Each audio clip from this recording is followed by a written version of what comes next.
কাটোয়া ডাঁটার শাক রান্নার ভিডিও তো চ্যানেলে চলে এসেছে।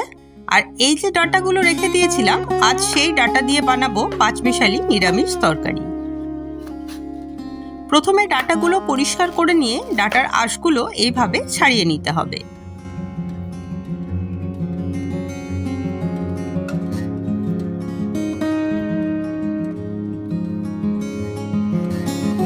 ডাঁটাগুলো আমি এইভাবে কেটে নিয়েছি।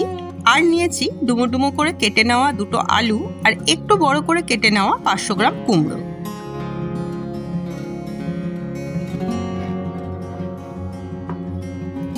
তিন চামচ আদা বাটার মধ্যে 1 চামচ জিরে গুঁড়ো, 1 চামচ হলুদ, 1 চামচ কাশ্মীরি মির্চের গুঁড়ো, সামান্য জল দিয়ে একটা পেস্ট বানিয়ে রাখলাম। সর্ষের তেল খুব ভালো গরম হলে ফোড়নে দেব একটা শুকনো লঙ্কা, 3টে তেজপাতা আর 1 চামচ পাঁচফোড়ন। ফোড়নে সুন্দর গন্ধ বেরোলে কেটে ধুয়ে রাখা আলুগুলো দিয়ে দিচ্ছি।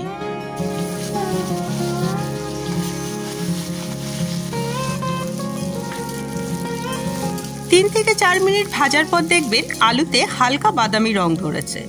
এই পর্যায়ে দেব স্বাদমতো নুন, কুমড়ো আর ডাঁটাগুলো। সমস্ত কিছু ভালো করে মিশিয়ে কুমড়ো আর ডাঁটা নরম হওয়া পর্যন্ত ভাজতে হবে।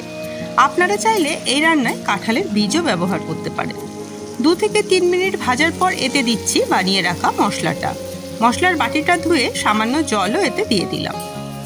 এবার মশলার কাঁচা গন্ধ চলে যাওয়া পর্যন্ত মাঝারি আঁচে মশলাটা কষাতে থাকবো।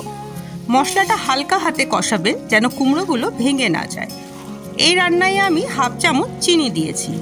নিরামিষ রান্নায় সামান্য চিনি ব্যবহার করলে স্বাদটা খুব ভালো হয়। মশলা থেকে তেল ছাড়তে শুরু করলে দিয়ে দেব 1 কাপ গরম জল।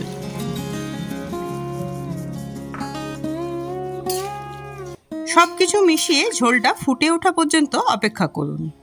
ভালো করে ফুটে উঠলেই তৈরি নিরামিষ ডাঁটার এই তরকারি।